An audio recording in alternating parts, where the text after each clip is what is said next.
Hi everyone, how are you? This is going to be a good video, because I'm going to address an issue that I see all the time, and that's kind of first-time entrepreneurs and first-time marketers. One of the first instincts they have is for promoting their business is to promote their business with flyers. And I'm actually not a fan of promoting your business with flyers.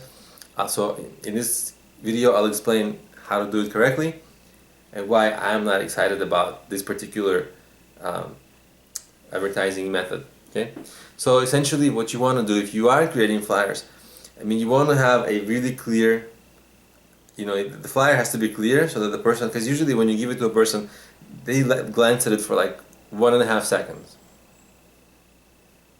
They don't, they're like, what is this thing you're giving me?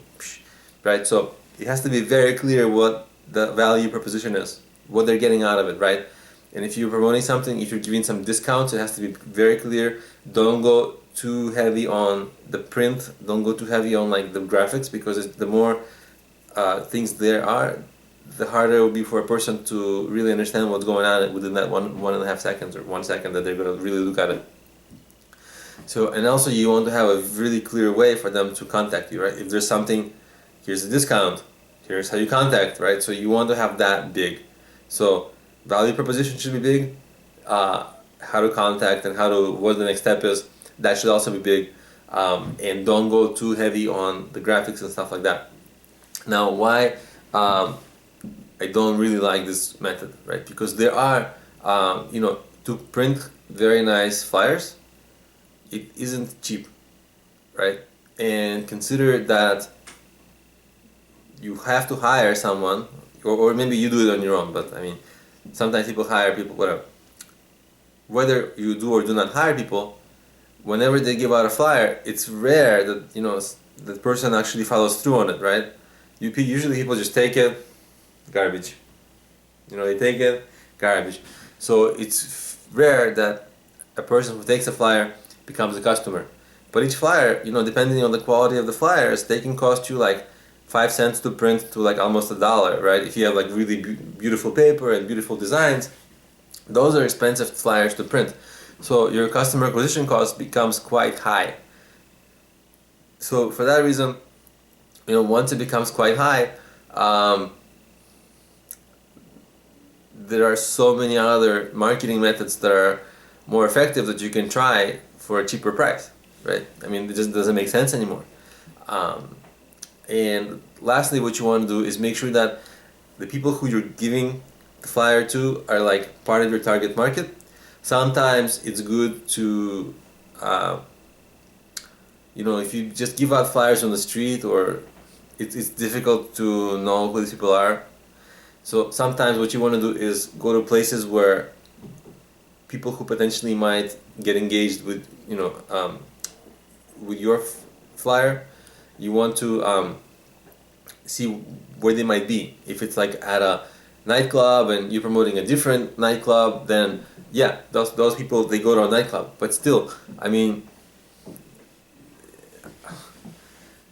there's other ways to promote events, because consider that, if you want to promote a nightclub event, all you have to do is really just post like a $30 ad in a local service, on a local like events website, and you'll get a ton of people.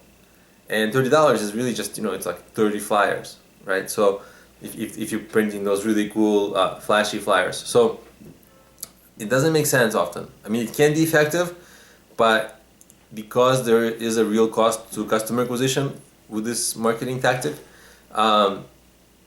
there's just so many other things that are more effective. And what I really see people doing is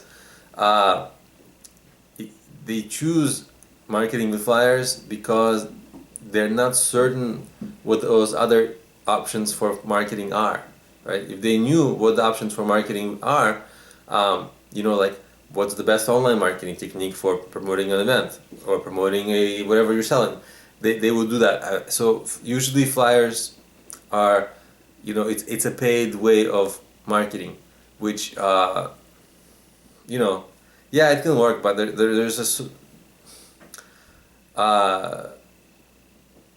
there's quite a few more effective ways to go about these things.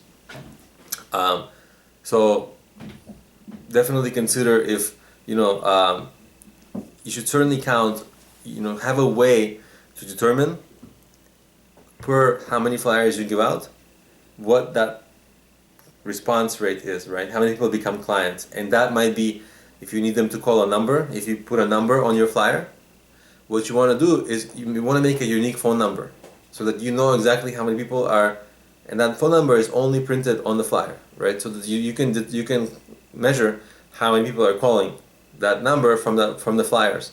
So you can determine what your cost to acquire a client is and whether that's effective, because that is actually a strength of passing out flyers, is that there are ways to calculate how many people actually became customers from the flyers, and if you can calculate that, then it gives you a really good kind of it's a good place to be, because you know exactly what it costs to acquire a customer, and then you also know what the customer brings in. So and you can determine whether